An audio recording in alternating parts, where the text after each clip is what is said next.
दिल्ली की सर्दियों की एक सुबह थी। छत पर धूप उतरी नहीं थी और नीचे रसोई में माँ चुपचाप चाय बना रही थी। चाय में अदरक डालते हुए उसका हाथ कांप रहा था।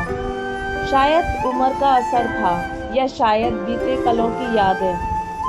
माँ, आप फिर वही साड़ी पहन रही हो? नीचे से आवाज़ आई, अंजलि की।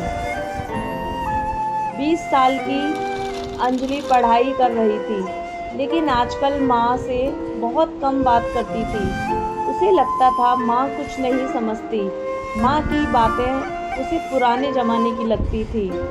मेरे पास यही साड़ी है बेटा, माँ ने मुस्कुराकर कहा, जैसे कुछ छुपाने की कोशिश कर रही हो। अंजलि गुस्से से कमरे में चली गई, दरवाज़ा बंद किया और बड़बड़ाई, एक ही साड़ी, एक ही बात, एक ही समझ। कितना पीछे हो माँ? माँ चुपचाप बाहर खड़ी रही। उसके चेहरे पर कोई शिकवा नहीं था, बस आंखों में एक थकी हुई चमक थी जो शायद अब बुझने को थी। अंजलि को समझ नहीं आता था कि जो माँ उसे हमेशा दूध पिलाकर स्कूल भेजती थी, जो बारिश में खुद भीगकर छतरी उसे देती थी, अब उसे रोकती क्यों है, उसे हर फैसले में टोकती क्यों है। समय बीतता गया, कॉलेज ख़त्म हुआ, अंजलि को नौकरी मिल गई एक बड़ी कंपनी में और वह घर छोड़कर मुंबई चली गई। माँ ने उसे जाते हुए देखा, बिना कुछ कहे बस एक चिट्ठी दी, बेटा अब तू उड़ रही है, मैं तेरे पीछे नहीं चल सकती, पर जब तू थक जाए मेरी गोद तेरी राह देखेगी। अंजलि ने पढ़ा नहीं, ट्रेन चल पड़ी।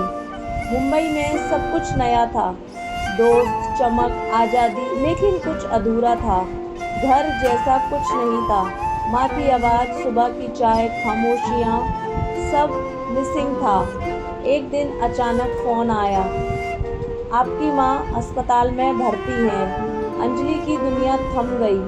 भागकर दिल्ली पहुंची, माँ बेहोश थी। डॉक्टर ने कहा बहुत वक्त हो गया। अब वो बस आपको देखना चाहती थी। अंजलि माँ के पास गई। माँ की आंखें धीरे धीरे से खुली, एक मुस्कान और एक फुसफुसाहट, बेटा तू आई ना, अब मुझे कुछ नहीं चाहिए।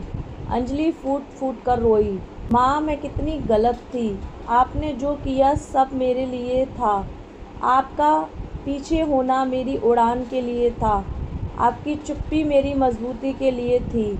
माँ की आंखें बंद हो गईं, पर होठों पर मुस्कान थी। अंजलि अब हर साल माँ के जन्मदिन पर बच्चियों के लिए स्कूल में माँ पुत्री संवाद का आयोजन करती है, ताकि कोई और बेटी माँ से दूर ना हो, कोई और माँ अकेली ना रह जाए।